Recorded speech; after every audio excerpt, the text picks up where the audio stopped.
بسم اللہ الرحمن الرحیم۔ السلام علیکم دوستو۔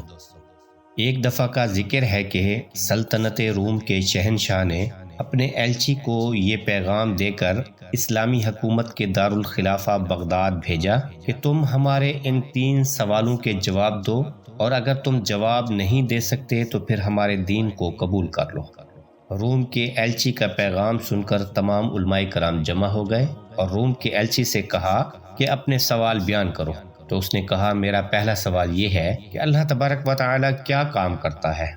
دوسرا سوال یہ ہے کہ وہ کون سی چیز ہے جو اللہ تبارک و تعالی کے پاس نہیں ہے، اور میرا تیسرا سوال یہ ہے کہ اللہ تبارک و تعالی کا رخ کس طرف ہے۔ یہ سوال کر کے اس نے 40 دنوں کی مہلت دی۔ علماء کرام نے 40 دنوں تک اس کے سوالوں کے بارے میں غور و فکر کیا، کتابیں پڑھیں اور جواب تلاش کرتے رہے مگر ناکام رہے۔ جب دی گئی مہلت کا آخری دن آیا تو ایلچی نے ممبر پر چڑھ کر اعلان کیا کہ اے مسلمانوں، مجھے میرے سوالوں کے جواب دو، وگرنہ اپنا دین ترک کر کے ہمارا دین قبول کر لو۔ علماء کرام اس وقت بہت پریشان ہوئے کیونکہ ان کے پاس سوالوں کے جواب نہ تھے۔ لوگوں کی کثیر تعداد موجود تھی۔ اس مجمع میں امام اعظم امام ابو حنیفہ رحمۃ اللہ علیہ بھی موجود تھے۔ اس وقت آپ کی عمر 15 سال تھی۔ آپ نے جب دیکھا کہ ایلچی کے سوالوں کا کوئی جواب نہیں دے رہا تو آپ اپنی جگہ سے اٹھے اور ایلچی کے پاس جا کر کہنے لگے کہ تم ممبر سے نیچے اترو، میں تمہارے سوالوں کے جواب دوں گا۔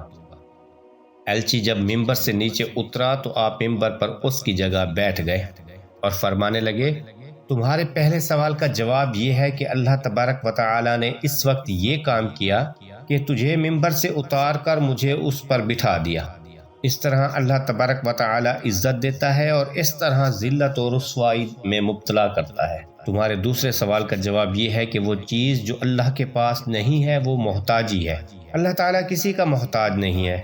اور تمہارے تیسرے اور آخری سوال کا جواب یہ ہے، جب تو رات کو شمع روشن کرتا ہے جو مخلوق کی بنائی ہوئی چیز ہے، اگر تو اس کے چہرے کا بتا دے کہ اس کا رخ کس طرف ہے تو میں تمہیں رب تعالیٰ کے چہرے کا رخ بتا دوں گا۔ آپ کا جواب سن کر عیسائی شکست کھا گیا۔ تمام مجمع میں اللہ اکبر کے نعرے گونج اٹھے۔ لوگ آپ کی ذہانت اور علم کی داد دیے بغیر نہ رہ سکے۔ اس طرح آپ کی حاضر جوابی سے مسلمان فتح یاب ہو گئے۔